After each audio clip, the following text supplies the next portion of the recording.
Hello, disciples. I'm so excited and honored to be a part of this special worship service hosted by Alliance Q. And as I'm taping this message, we've recently had a major Supreme Court decision.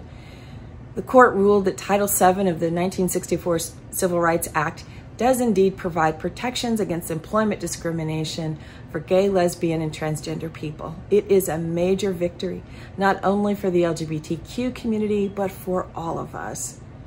The question I have is whether this is just a change in the law and policy or a true change of hearts and minds.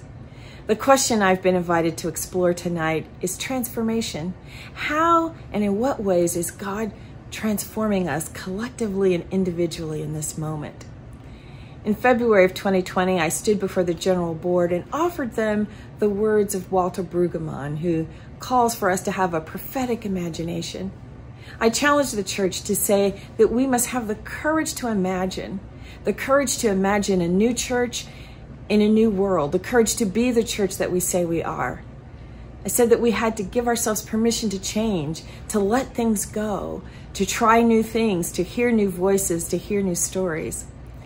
I also said that we needed freedom from fear, the fear that comes from letting things go, the freedom that comes when we try new things, and letting go of the fear that happens when we try to effect change.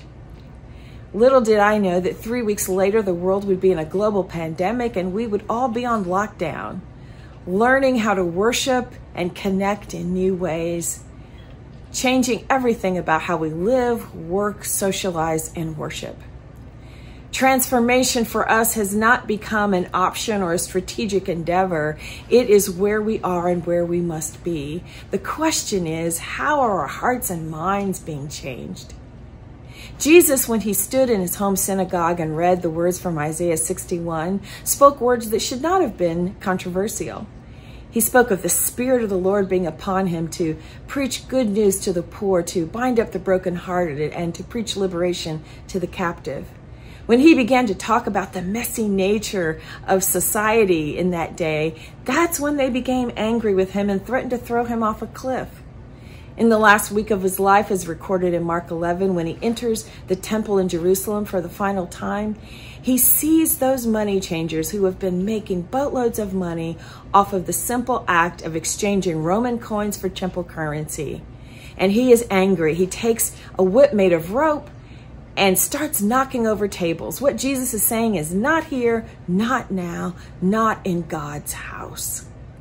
Changing our hearts and minds, changing the hearts and minds of the first believers came when God gave the gift of the Holy Spirit, and they were empowered and emboldened to not only preach the good news, but to create the society that Jesus had taught them to want and to bring into existence. They changed their notion of community and they began to take care of one another. They began to expand their notion of who was in their community. As we think about changing hearts and minds, church, I believe that it's the Holy Spirit that really must transform us and wash us in important ways so that we love radically with hospitality, that we love generously, that we love creatively. I pray that we as a church will have the courage to imagine ourselves as new church for a new world, that we will give ourselves the permission to change, and that we will remove any fear from our thoughts and our hearts and our minds. Will you join me, church, in praying for God's change of hearts and minds so that we can truly become the church that we say we are?